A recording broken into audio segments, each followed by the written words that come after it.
जय श्री कृष्ण। श्रीमद् भगवत गीता अध्याय 4 श्लोक 34।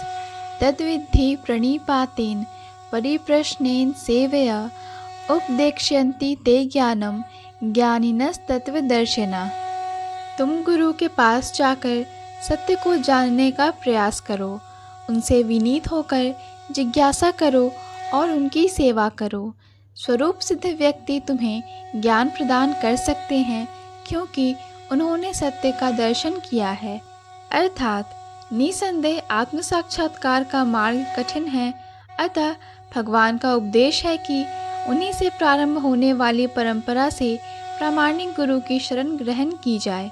इस परंपरा के सिद्धांत का पालन किए बिना कोई प्रामाणिक गुरु नहीं बन सकता।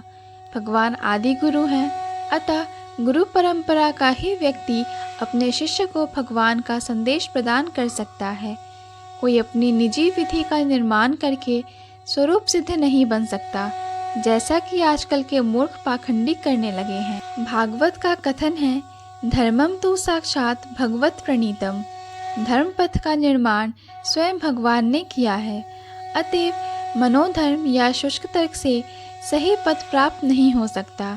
ना ही ज्ञान ग्रंथों के स्वतंत्र अध्ययन से ही कोई आध्यात्मिक जीवन में उन्नति कर सकता है। ज्ञान प्राप्ति के लिए उसे प्रामाणिक गुरु की शरण में जाना ही होगा। ऐसे गुरु को पूर्ण समर्पण करके ही स्वीकार करना चाहिए और अहंकार रहित होकर दास की भांति गुरु की सेवा करनी चाहिए। स्वरूप सिद्ध गुरु की प्रसन्नता ही आध्यात्मिक जीवन की प्रगति का रहस्य है।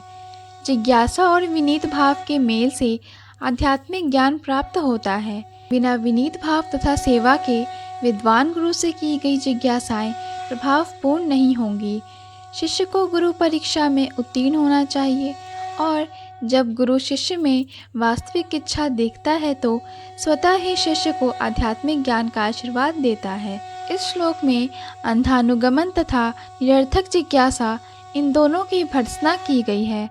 शिष्य न केवल गुरु से विनीत होकर सुने, अपितु विनीत भाव तथा सेवा और जिज्ञासा द्वारा गुरु से स्पष्ट ज्ञान प्राप्त करे। प्रामाणिक गुरु स्वभाव से शिष्य के प्रति दयालु होता है, अतः यदि शिष्य विनीत हो और सेवा में तत्पर रहे तो ज्ञान और जिज्ञासा का विनियम पूर्ण हो जाता है। जय श्री कृष्ण। पूर्ण भगवत गीता के श्लोकों को सुनने और समझने के लिए कृपया हमारे चैनल को सब्सक्राइब करें। वीडियो पसंद आया हो तो लाइक और शेयर करें।